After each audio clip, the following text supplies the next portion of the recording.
प्रदेश अध्यक्ष जी, उपचुनाव के जो रिजल्ट हैं उस पर क्या कहेंगे?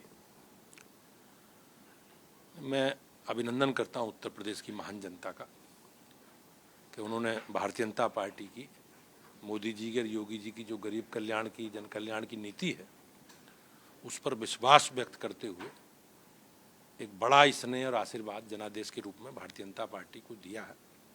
और जिस प्रकार से उत्तर प्रदेश विधानसभा के उपचुनावों के परिणाम आ रहे हैं, उसके आधार पर, उन रुझानों के आधार पर मैं ये कह सकता हूँ कि हमारे प्रत्याशी बड़े अंतर से इस उपचुनाव को जीतने जा रहे हैं।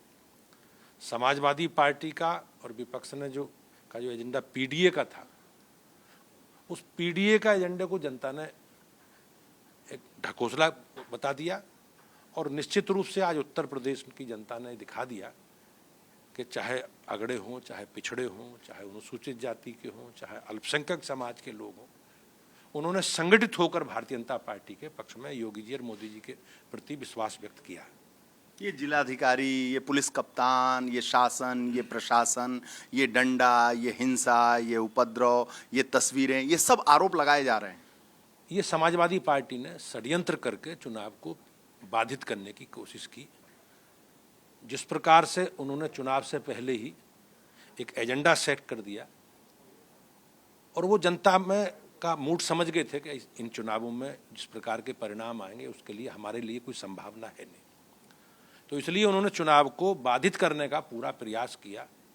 और जिस प्रकार से संवैधानिक संस्थाओं पर उन्होंने प्रश्न खड़े करे, पुलिस प्रशासन, इलेक्शन कमिश्नर, जिस प्रकार से उन्होंने वातावरण बनाने का काम किया, तो इस प्रकार की सारी चीज़ों को उत्तर प्रदेश की जनता ने नकार दिया है। और आज जिस प्रकार से अगर आप देखेंगे तो एक बड़ा जनादेश भारतीय जनता पार्टी के पक्ष में दिया है। और लोकतंत्र की ये खूबसूरती है, हम जनता के जनादेश का सम्मान करते हैं। और जहाँ तक अब उनके कहने का प्रश्न है, आज आप देख रहे होंगे करहल में समाजवादी पार्टी लीड कर रही है, समाजवादी पार्टी सीसामऊ में भी जीत चुकी है। तो समाजवादी पार्टी का और विपक्ष का हमेशा जनादेश का अपमान करने का जो उनका स्वभाव है, उस स्वभाव को बदलना चाहिए, जनता के निर्णय का सम्मान करना चाहिए और विपक्ष के नाते जो उनके कर्तव्य हैं, जो उनकी भूमिका, उसका दायित्व का निर्वहन करना चाहिए।